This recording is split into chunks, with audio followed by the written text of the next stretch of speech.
Джерри Бриджес. Благодать преображающая. Предисловие. Одна из основных тем Писания – сложная тема Божьей благодати. Каждый христианин верит в благодать. Мы часто цитируем знаменитые слова Павла из послания к Ефесянам: «Ибо благодатью вы спасены через веру, и сие не от вас, Божий дар, не от дел, чтобы никто не хвалился». Ефесянам 2, 8, 9.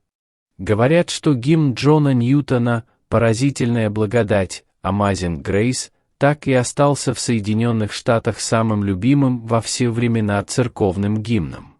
Почему же тогда я говорю, что тема благодати – самая сложная тема во всей Библии? Понятие благодати мы почти всегда связываем с доктриной о спасении по благодати. Именно поэтому нам так хорошо знакомы строки из послания к Ефесянам. Вся христианская литература о благодати обязательно затрагивает вопрос спасения. Но Библия учит нас, что мы не только спасены по благодати, но живем ею каждый день своей жизни.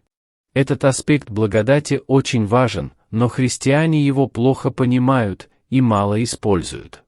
Наблюдая за верующими, я заметил, что большинство строит отношения с Богом на собственных заслугах, а не на благодати. Если ты хорошо себя вел, в нашем понимании, то жди ответных Божьих благословений. Если в чем-то оплошал, то и от Бога многого не жди.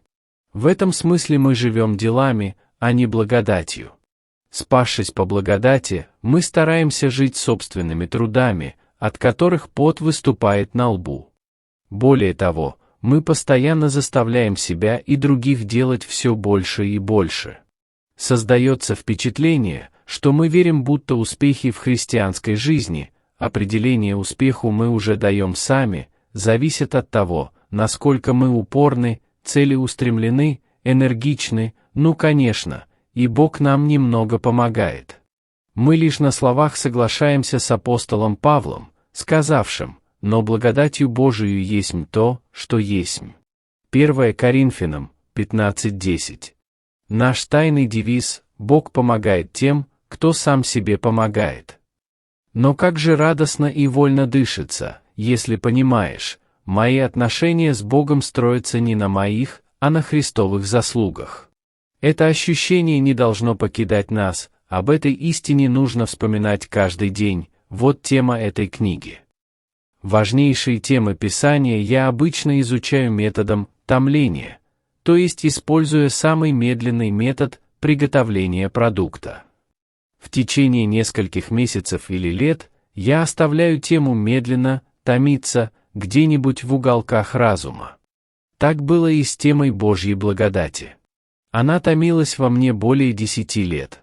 За это время я написал 3 книги, но разум и сердце постоянно обращались к вопросу о благодати. В ходе работы над этой темой, и особенно в последние месяцы, я настолько погрузился в нее, что ощутил себя ребенком, который ладошками пытается вычерпать океан.